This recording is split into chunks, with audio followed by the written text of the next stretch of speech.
I never like to go too far with video blogs without really reaching out and saying thank you to so many of you. I get messages, questions from all over the world, really, and it's a great joy. I don't make everybody happy with these videos. My goal is not to try and make everybody happy. My goal is to help you that are in crisis, looking for real, practical answers to infidelity or addiction.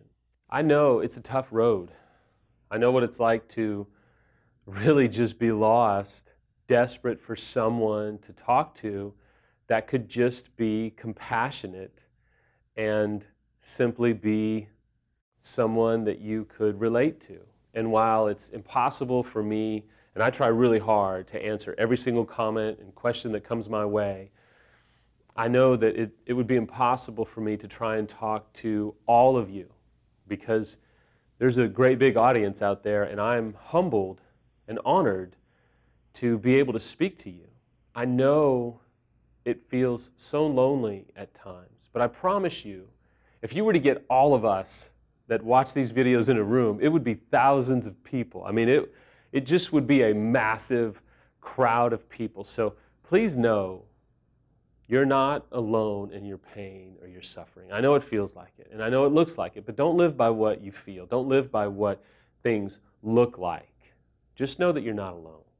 For a while, I've been talking to so many people about defensiveness, and today I want to kind of answer some very prevalent questions about defensiveness, but really just speak to what defensiveness does to our spouse and how it affects the overall recovery process.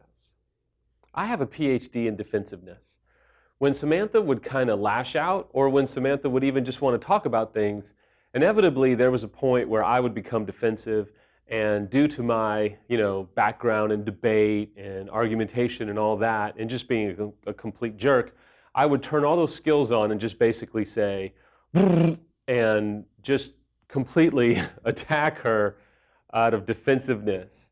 And while that's humorous, I realized that I really did a lot of damage to her emotionally, and that's no laughing matter. We can both laugh. Now, Samantha and I laugh all the time about my defensiveness and how easily I would turn the conversation on to her. We both laugh about it now. But it is no laughing matter what it does to our spouse and how it makes them feel. You see, when we're defensive as unfaithful spouses, what we're inherently doing is we're blaming you, our betrayed spouse, for what we've done.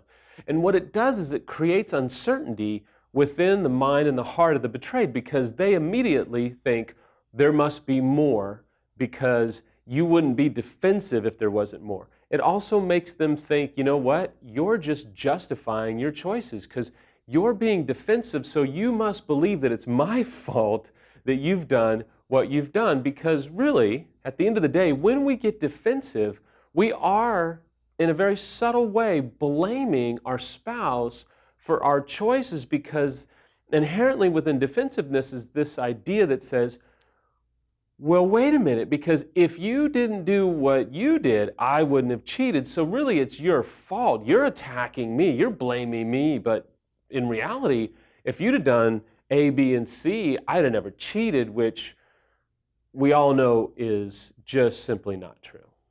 Another big thing that defensiveness does is really, as the word kind of communicates, we're defending what we've done, and what that does to the betrayed is it says we are not safe at all. We're not getting it, we're not humble, we're not contrite, we're not trustworthy, we are not safe.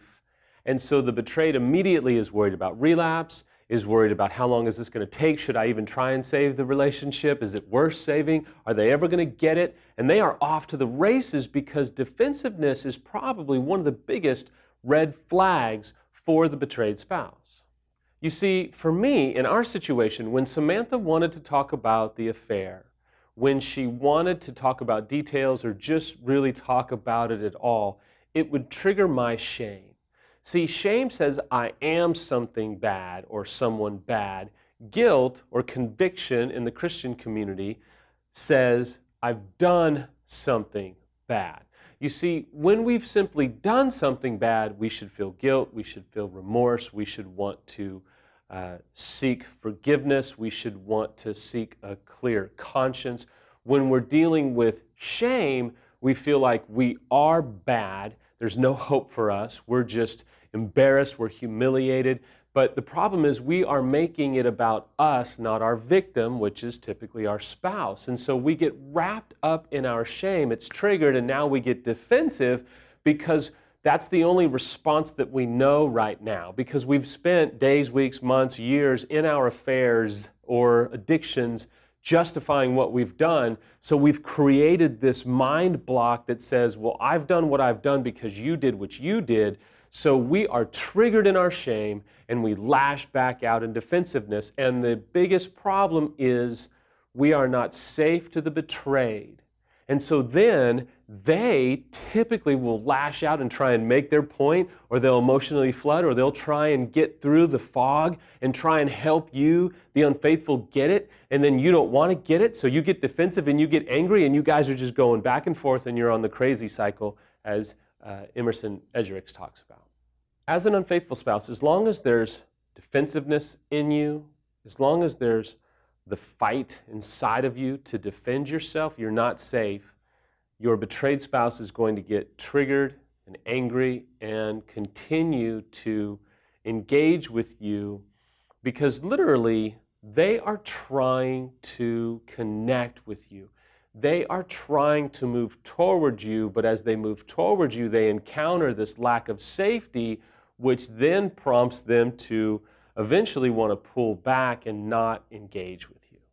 So immediately you would say, well, Samuel, what am I supposed to do as an unfaithful spouse? Just let them lash out? I think, and Samantha would say the same thing, when there is no fight in you to defend yourself, typically the betrayed spouse will stop lashing out in that regard. Or, at the very least, there will be a substantial decrease in their anger or their need to prove you wrong or their need to try and help you get it because you will get it on your own. But don't think that you can manufacture it. Don't think that you'll be able to kind of sell it like, oh, I get it, I'm so bad. And, oh, I'm that false humility that isn't really truly empathetic. It's that false kind of, yeah, I know, I'm terrible, I'm so bad, I'm such a horrible person, blah, blah, blah. That's not genuine. That makes the betrayed spouse feel mocked and insulted, and it only increases their anger and resentment towards you. When I stopped getting defensive, it absolutely changed the environment in which Samantha could communicate with me. So the question would be, well, how did you overcome this defensiveness? How did you overcome that need to defend yourself? Well, I came to the point through a lot of work where I was able to say, yes, I did these things, and I'm unhealthy, and I'm willing to do whatever it takes. I didn't have to try and prove Samantha wrong that out of her 100%, only 75% was right, so there was this 25% that I was going to attack and make sure that she knew she was wrong on. I had to give up the right to be right. I had to give up the need to be right about my 25% or 10%. When I just said, you know what, Samantha, I have so much dysfunction inside of me. I don't know which way is up, and I feel terrible about what I've done. I don't know what the answers are. Eventually she would say, well, I don't have anything to yell at. He's humbled himself, and he's not trying to fight back. He's just taking it. That's no fun. And Samantha told me one day she hit this point where she was like, I just realized I was just attacking you and you weren't firing back, and so I was just causing myself more pain. And I didn't want to do that. When you stop defending yourself and you just were a safe place for me to be angry or to vent or to just talk about the infidelity and how it made me feel, I stopped getting angry and I wanted to just be with you and feel like you were safe to be around. You see, when we stop being defensive, we become safe for our spouse. We become safe for them to let their guard down and not keep trying to make us get it.